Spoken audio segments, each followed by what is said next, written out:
미국 현지 경제 동향과 소식들 전해드리는 맨해튼 나우 시간 돌아왔습니다.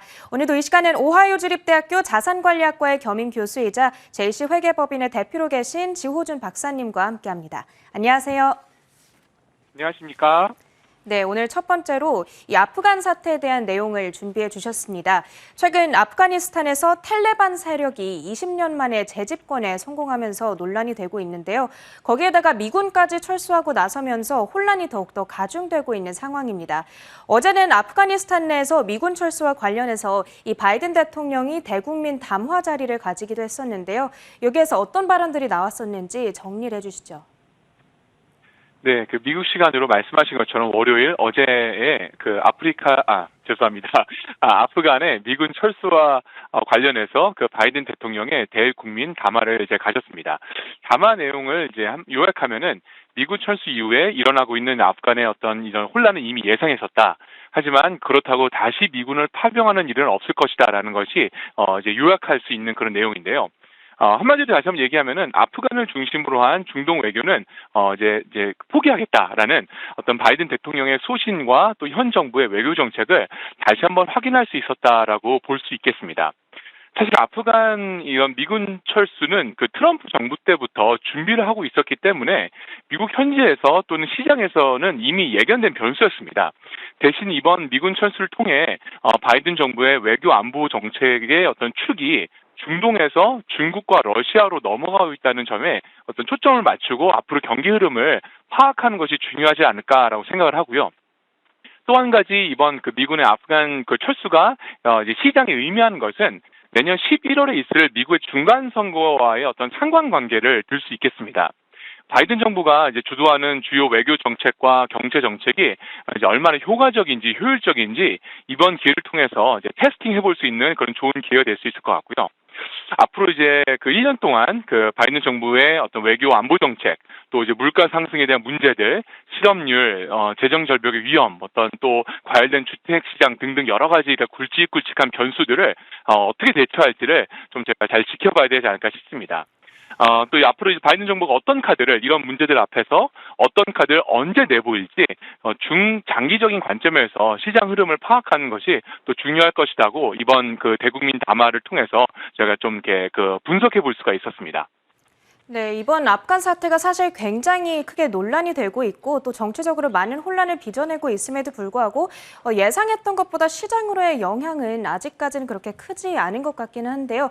다만 이 내년 중간 선거 시점까지는 이 정치적 변수, 중요한 변수 가운데 하나로 작용할 수 있겠다고 말씀해 주셨으니까요. 그때까지는 저희가 이 포인트로 한 가지 포인트로 살펴보는 것이 좋을 것 같습니다. 이번에는 미국의 코로나19 재확산 상황에 대해서도 점검을 해볼게요. 미국은 백신 강국임에도 불구하고 지금 변이 바이러스 확산세에 속수무책으로 당하고 있는 형국이거든요. 백신 보급이 굉장히 활발하게 이루어지고 있음에도 불구하고 코로나 재확산을 막지 못하는 어떤 특별한 이유라도 있는 걸까요? 네, 코로나 확진자 수가 지난 일주일 사이에 말 그대로 엄청 늘어나서 코로나의 4차 유행이라는 말이 고민 없이 할 수 있는 그런 상황이 된 것 같습니다. 실제로 6월 중순부터 꾸준히 확진자 수가 늘다가 지난 8월 12일에 하루 확진자 수가 14만 명을 기록했는데요.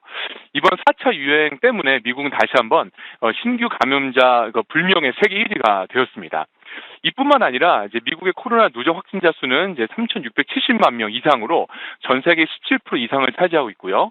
누적 사망자 수도 62만 명으로 여전히 14%, 전 세계 인구의 이 사망자의 14%에 해당하는 그런 수치를 기록하고 있습니다.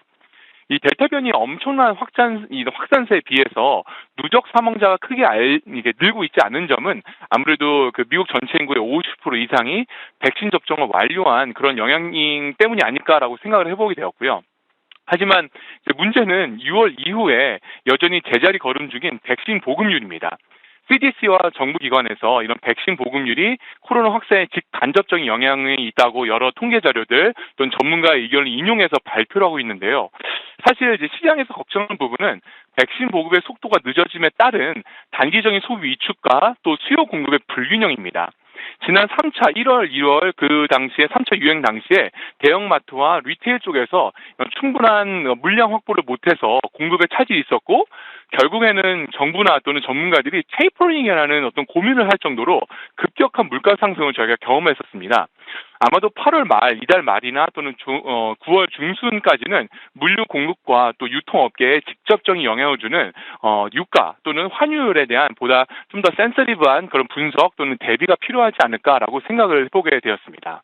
네, 알겠습니다. 한편 조금 전에 짚어주셨다시피 백신 보급률이 50% 수준에서 계속 제자리를 맴돌고 있다는 부분이 상당히 우려스러울 것 같아요. 그러다 보니까 미국 행정부에서는 백신 접종 그리고 마스크 착용 의무화를 더욱더 권고할 수밖에 없는 분위기인데 여기에 대해서도 미국 내 찬반 의견이 굉장히 팽팽하게 엇갈리고 있다고 들었습니다.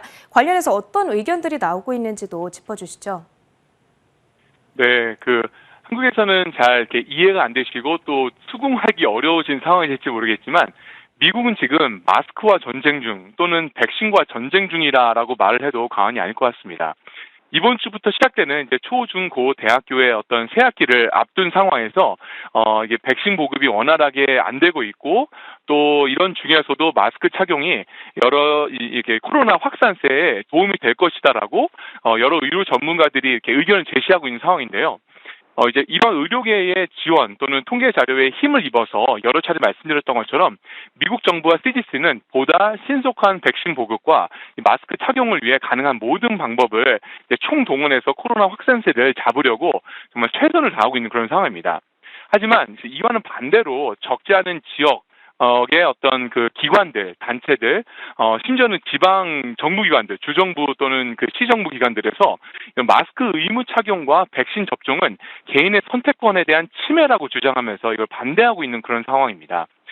이제 바이든 정부와 이런 보이지 않는 마스크의 전쟁, 또 치열한 이 백신과의 전쟁이 언제 어떻게 마무리될지는 저도 개인적으로 참 궁금한데요. 한번 저희가 좀 잘 지켜봐야 할 그런 부분일 것 같습니다. 네, 알겠습니다. 정부의 지침에 대해서 어떤 반대의 목소리가 나오고 있는지에 대해서도 저희가 다시 한번 짚어봤습니다. 지금까지 미국 현지에 대한 자세한 이야기 나눠봤고요. 미국 현지에서 지호준 박사님과 이야기 나눠봤습니다. 고맙습니다. 감사합니다.